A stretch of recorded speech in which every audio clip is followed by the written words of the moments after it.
আসসালামু আলাইকুম ভাই বোনেরা, আপনারা কেমন আছেন ইউটিউব ভাই বোনেরা? আমি তো ভালো আছি আলহামদুলিল্লাহ। আজকে আমি শর্টকাট দুটা কারি বসাই দিচ্ছি। দেখুন, এই যে মাছ ভাজির জন্য বসাই দিছি, আর এখন একটা চিংড়ি মাছ দিয়ে চাইনিজ পটল দিয়ে রান্না করব, আর একটা মারো বলে কজেটো বলে বড়টা, এটা দিয়ে আমি মাছ দিয়ে রান্না করব। তো দেখুন আমি কিভাবে বসাই। এই যে আমি হাঁড়িগুলো বসিয়ে দিয়েছি, আমি গ্যাসও দিয়ে দিয়েছি। এখন আমি তেল দেব, আপনাদের আশা করি খুবই ভালো লাগবে।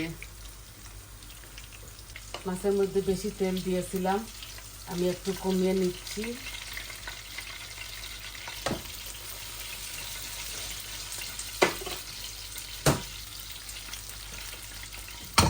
আরও একটু দিয়ে দেব, না লাগবে না মাছের মধ্যে। আর চিংড়ির মধ্যে আমি আর একটু বেশি দিচ্ছি। চিংড়ির মধ্যে তো কোনো পানি দেবো না, এর জন্য বড় চামচে ধরে নেন 2 চামচ দিয়েছি তেল। আপনারা হয়তো বলতে পারেন আমি সবসময় কেন বলি যে আমি শর্টকাটভাবে। হ্যাঁ, আমি শর্টকাটভাবে আপনাদেরকে দেখিয়ে দিই আমার কুকিং চ্যানেলটা। আল্লাহ, আমি কারি পাউডারগুলো দেখাইবার সময় আপনাদেরকে আমার ভিডিওটা বন্ধ হয়ে গেছে। আমি জানি না কেন আমার ভিডিওটা বন্ধ হয়ে গেল। তো আমি কারি পাউডার সব কিছু ভরে 1 চামচ দিয়ে দিচ্ছি। দেখুন, দিয়ে দিচ্ছি। সরি, আমি বুঝতেও পারি নাই কিভাবে আমার ক্যামেরাটা অফ হয়ে গেছে। এই দেখুন, আমি চিংড়িগুলো দিয়ে দিচ্ছি এটার মধ্যে। কিভাবে ভিডিওটা বন্ধ হয়ে গেল বুঝতেও পারি নাই আমি।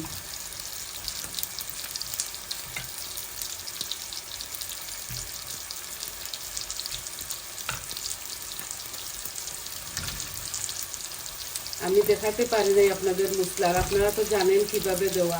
আমি সব কিছু 1 চামচ করে দিয়েছি। এই আমি চিংড়ি মাছটা একটু ভাজা ভাজা করব। এই লাল অনিয়নে না তরকারি একটু কালো হয়ে যায়, কিন্তু খেতে খুব স্বাদ।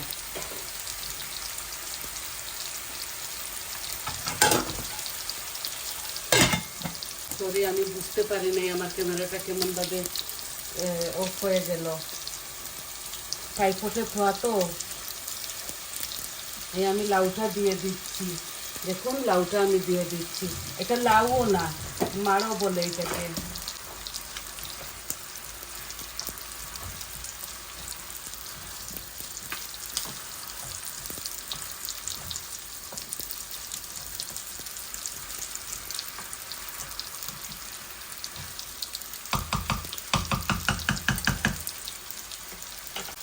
আমার দুনো কারির মধ্যে আমি একটু চিনিও দিচ্ছি। আমি ব্রাউন সুগার খাই, চিনি দিলে একটু স্বাদ বেড়ে যায়, অন্যরকম হয়ে যায়।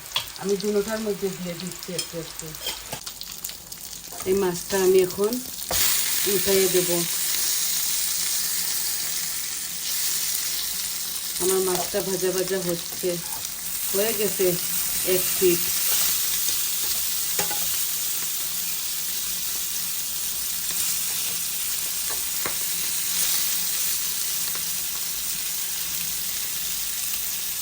এটা হলো মির্গা ফিশ।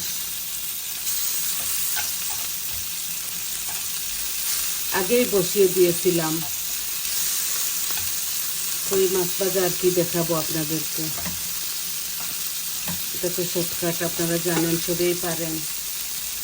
এই আমার চিংড়ি ভাজাটা হচ্ছে।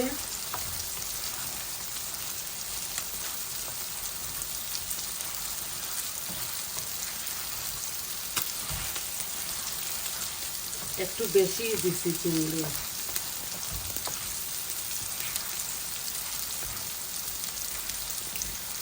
আমি চিংড়িটা না বেশি ভাজবো না, বেশি ভাজলে শক্ত হয়ে যায়। এখন ফ্রোজেন করা পটল কাঁকরোল দিয়ে দিচ্ছি। এগুলো ফ্রোজেন করা ছিল আমার গার্ডেনের। এগুলো বুনা বুনা করবো, কোনো পানি দেবো না এটার মধ্যে।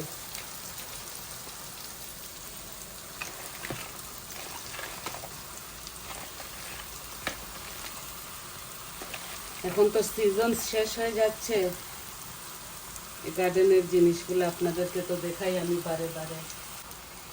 মাছের গ্যাসটা আমি অফ করে দিয়েছি, আমার মাছ ভাজা হয়ে গেছে। এখন লাউগুলা হলে তারপর মাছটা দিয়ে দেবো।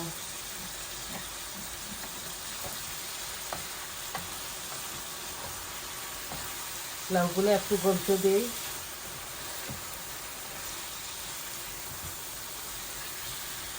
নর্মালি আমি লাউয়ের তরকারিতে কারি পাউডার দেই না, মরিচ দেই না। আজকে আমি দিয়ে দিছি আপনাদেরকে দেখাবার জন্য। এটা লাউ না তো, এটা তো হচ্ছে মাড়ো।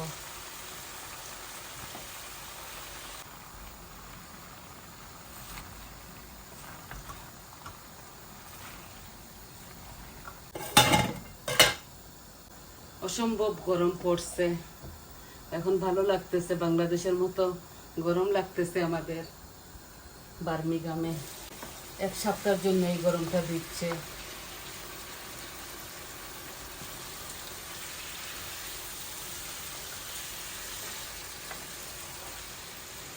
বেশি পানি দিব না এই লাউয়ের মধ্যে, অল্প একটু পানি দেব।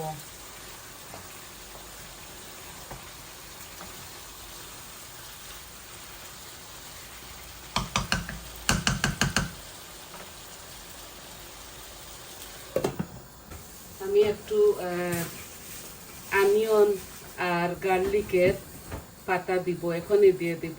প্রথমে দেই নাই, এখন দিছি, আরো মজার গ্রান হবে আর খেতেও ভালো লাগবে। এগুলা ফ্রোজন। আমার দুনো কারির মধ্যে আমি এখন এই অনিয়ন আর গার্লিকের পাতাটা দিয়ে দিচ্ছি। একটু বেশি দিচ্ছি লাউয়ের মধ্যে।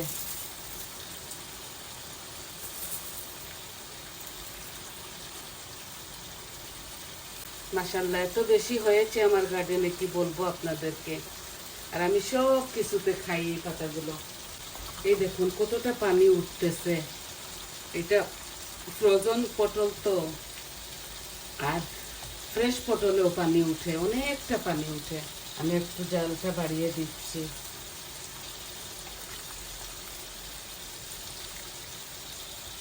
এইভাবে আমি এটাকে বুনা বুনা করব, কোনো পানি দেব না।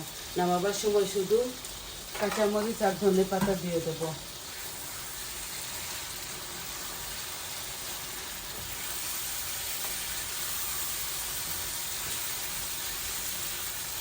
এই মাড়োটা নরম হয়ে গেছে, আমি একটু পানি দিয়ে দিচ্ছি দেখুন। তারপরে মাছ দিব।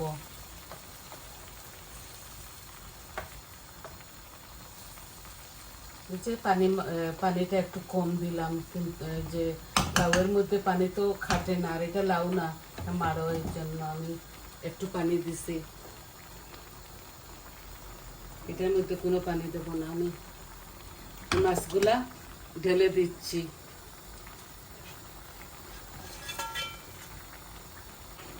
একটু পানি দিচ্ছি, গরম পানি ছিল বলে।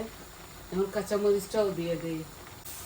কাঁচামরিচগুলাও আমার গার্ডেনের, আমি এইভাবে দিয়ে দিচ্ছি। দেখুন ফ্রোজেন করা, বেশি দিচ্ছি না, 4-5টা দিচ্ছি মাত্র। জানেন তো আপনারা আমি জাল খেতে পারি না।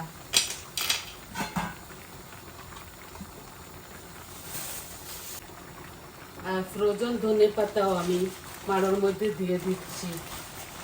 এগুলো আর আমি খুলবো না, এইভাবে ঘোরা থাকবে, আস্তে আস্তে হোক। দেখছেন কিভাবে এত সংক্ষেপে আমি বসিয়ে দিলাম। আপনারা এইভাবে রান্না করে একদিন খেয়ে দেখবেন। সবাই তো পারেন, এক একজনের এক এক টেকনিক আছে না। আর এটা আমি ঢাকে দেব না, এটা এইভাবে থাকবে। যত ঢেকে দিব তত পানি বেশি বের হবে। এর জন্যে এখানে দেখুন আমি সব কিছু দিয়ে দিয়েছি, ধনে পাতা, কাঁচামরিচ। এখন শুধু এটা হবে এইভাবে। আর এটা আমি ঢাকবো না, এভাবে আমি নেড়ে নেড়ে এটাকে শুকিয়ে নেব।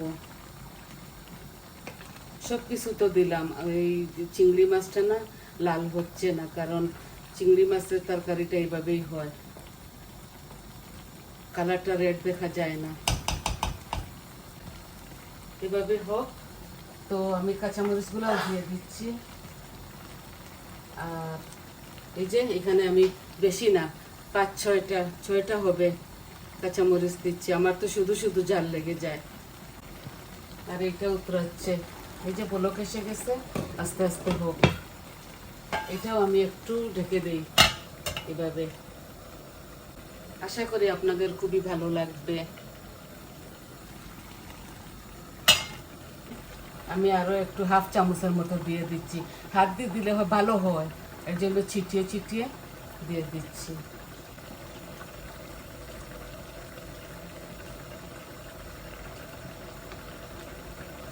এই মাড়োটা না এইভাবে মাছ দিয়ে রান্না করলে এত মজা লাগে, আমি প্রথমে জানতাম না। আমার মেয়ে একদিন রান্না করেছে আর খেয়েছি, আমি এটা দেখতেও পারতাম না, আমি এটা খাইতামও না কোনোদিন। যখন দেখলাম আমার মেয়ে রান্না করেছে, লন্ডন থাকে আমার মেয়ে, আর আমার এত স্বাদ লাগছে। আজকে ভাবলাম আপনাদেরকে এই মাড়োটা যদি পিকচার দেখাতে পারতাম আপনাদেরকে। নর্মাল লম্বা লম্বা হয়, একটু মোটা সাইজের। তো রাঁধছি, এত মজা হয়েছে তরকারিটা। আমি লবণ চেক করতে চেয়েছিলাম, দেখছি খুবই স্বাদ হয়েছে। আর এটাও ইনশাআল্লাহ খুবই মজা হবে, কারণ আমি এটার মধ্যে কোনো পানি দিচ্ছি না, একদম শুকিয়ে নেব, কোনো পানি রাখবো না এটার মধ্যে। চাইলে এটার মধ্যে কাঁঠাল বিচিও দেওয়া যায়, আমি দিচ্ছি না, আমি এইভাবে রান্না করে নিচ্ছি। আর এইরকম হাঁড়ির মধ্যে, পানের মধ্যে রান্না করলে খুবই মজা লাগে। তো দেখলেন তো, অনেকটা সময় লেগে যাবে আর যদি আপনাদেরকে দেখাই। তাহলে এইভাবে রেখে দেই, আস্তে আস্তে হোক। তো আপনারা দেখলেন, জানলেন, বুঝলেন সব কিছুই তো, কীভাবে বসাইলাম, কীভাবে কুক করতেছি। আপনারা আর কি দেখাবো, কি বলবো আমি। তো আমি এটাকে এইভাবে রেখে চলে যাব, আস্তে আস্তে হোক কারিগুলা। আমি ধনে পাতা দিয়ে নামিয়ে নিব আর একটু পরে। মাছটা তো আরো 5 মিনিট পর আমি নামিয়ে নেব। আজকের মতো এতটুকু আপনাদেরকে দেখা পারছিল। আপনারা প্লিজ আমার সাথে, আমার পাশে থাকবেন, আমাকে, আমার চ্যানেলটাকে সাবস্ক্রাইব করবেন, আর আপনারা শেয়ার করবেন ফ্রেন্ডদেরকে, আর কমেন্ট দিবেন আপনাদের কেমন লাগলো। ভালো হলেও বলবেন, খারাপ হলেও বলবেন। এই দেখুন বলক এসে গেছে, অনেকটা পানি শুকাবে। আর আমি ফাইনাল লুক আপনাদেরকে দেখে দেবো। এই দেখেন, এই মাছটা হয়ে গেছে। আমি মাছের মধ্যে একটু জাল খাবে বলে রাখছি। তো সবাই ভালো থাকুন, সুস্থ থাকুন। আসসালামু আলাইকুম।